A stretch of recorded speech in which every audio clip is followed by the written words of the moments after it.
2026 football বিশ্বকাপ মাঠে গড়ানোর ঠিক আগ মুহূর্তে মেক্সিকোতে শিক্ষকদের আন্দোলন শুরু হয়েছে।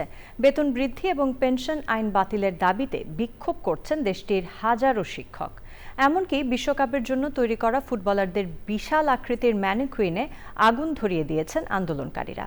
শিক্ষকরা জানিয়েছেন তাদের দাবি পূরণ না হলে বিশ্বকাপ হতে দেবেন না তারা। তাফিমুল ইসলামের রিপোর্ট।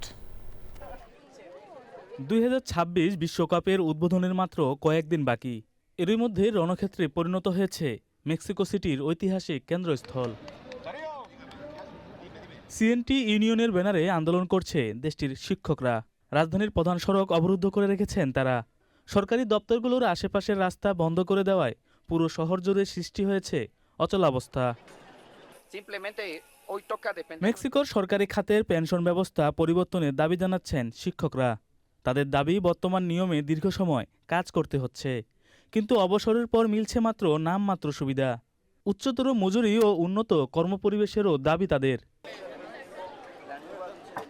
বিক্ষোভের অংশ হিসেবে বিশ্বকাপের খেলোয়াড়দের বেশ কয়েকটি মূর্তি ভেঙে দিয়েছে আন্দোলনকারীরা।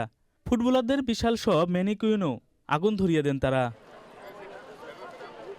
বিক্ষোভের আঁচ লেগেছে দেশটির সর্বোচ্চ প্রশাসনিক স্তরেও। মেক্সিকোর প্রেসিডেন্টের সঙ্গে স্পেনের এক শীর্ষ কর্মকর্তার সরাসরি বৈঠক হওয়ার কথা থাকলেও আন্দোলনকারীদের বাধার মুখে শেষ পর্যন্ত বৈঠকটি হয়েছে অনলাইনে। মিছিল নিয়ে যাওয়ার সময় পুলিশের সাথে আন্দোলনকারীদের সংঘর্ষের মতো ঘটনাও ঘটেছে। সহিংসতার জেরে চরম আতঙ্কের দিন কাটছেন স্থানীয় ব্যবসায়ীরা। বিশ্বকাপকে কেন্দ্র করে বড় অঙ্কের ব্যবসার যে স্বপ্ন দেখছিলেন তা এখন ভেস্তে যাওয়ার মুখে। আর এদিকে দাবি আদায় না হলে বিশ্বকাপ মাঠে গড়াতে না দেওয়ার হুঁশিয়ারি দিয়েছেন বিক্ষোভকারীরা। তাফিমুল ইসলাম, চ্যানেল আই।